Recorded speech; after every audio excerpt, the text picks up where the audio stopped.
návodu, co dělat s TNTčkem, takže budeme potřebovat TNTčko. Dál se bude hodit asi nějaký redstone, můžeme udělat nějakou demonstraci, poradíme, co čemu TNTčko neposlouží, jak se dá narafičit jako past. No a takhle.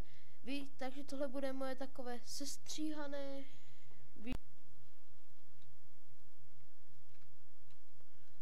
promiňte, manilák. Mezi tím jsem se tady postavil malé městečko. No takové, já vám budu ukázat potom různé věci, na co si dát bacha a jak se dá třeba využít. A tady mezi tím si tady no prostě se naučíme, co dělat s TNTčkem, jak to funguje. Takže si tady prostě nabereme nějaké věci. Takže vezmeme si TNTčko a standardní odpalovací je třeba redstoneovou lampou. A když si chvilku počkáme, tak ono takhle nádherně vybuchne. A vidíte? A já mám radši, když máte víc TNTček, třeba kopnu víc a potom si uděláte svoji zápalnou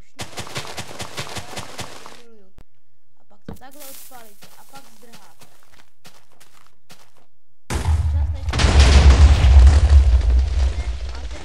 Stroj z toho, jak se to nádherně rozlítlo.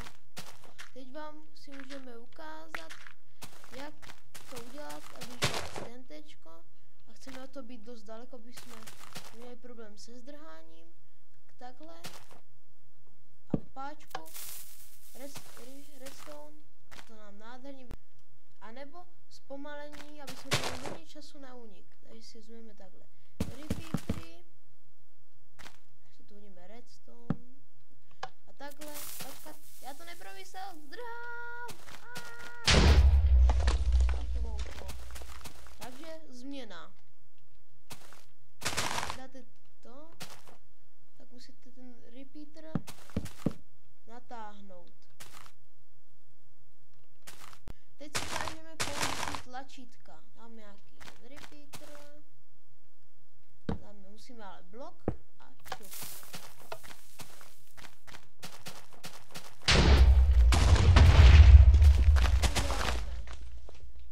Páčku, tak stačí dát rovnou. To můžete udělat takhle. Nejsem to stačil provést.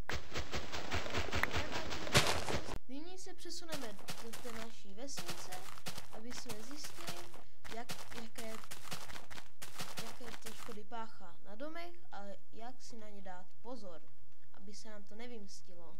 Takže máme tady příklad 1. Máme třeba jedno TNTčko, můžeme si udělat nějaký repeater, ale přes dveře to myslím stejně nejde. Ne. Až to bude asi vevnitř, nebo si chcete udělat nějakou dveře, odpalíte a nevzdráte.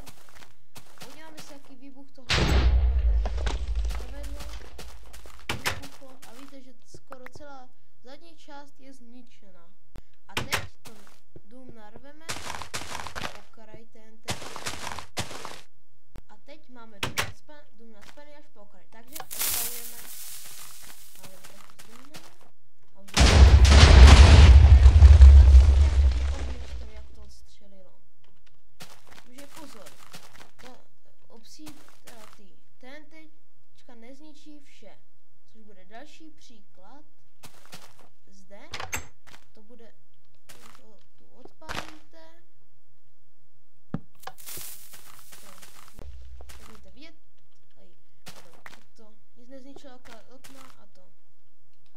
A ještě to nacpu celé. Obsidian se dá použít i jako trezor proti TNTčkám. Když se podíváte, tady máme smaragdy, zlato a diamanty. No a tak když se tam pokusíme dostat TNTčkama, a zde to odpálíme, se počkáme. Se nedostali. Budeme mít takový blbý nápad, i když nevím, jestli zrovna blbý. Odpálíme to dovnitř. Což nějak moc nepomůže.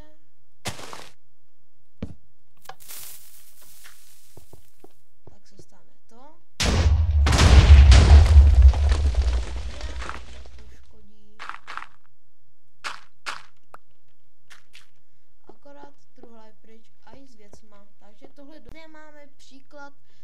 jak se dělají takové lednice, zmáčknete čudlík a vyletí vám třeba v mém případu meloun teď, nebo další čudlík a vyletí vám steak. Je to steak? Propečený steak. Jenže když dávejte si na tohle pacha, když tady dáte tentečko, zmáčknete to, tak musíte zdrhat. To se vám sice vyletí steak, ale za to vám to zničí půlku toho. Takže doporučuji k ledničkám, co má ty tentečka nedávat, nebo taky tohle. Příklad. Můžu si zmínit to? Tak, a doporučuji taky nedávat tentečka. Vidíte, je to zaplé?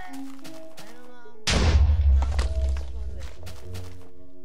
To je vše ze střílení. Tak já jsem Zetor a bylo mi ctí, že jsem vám mohl dělat takový malý návod, jak používat a nepoužívat TNTčko, na co si dávat pozor, co všechno zničí a nezničí. Prosím,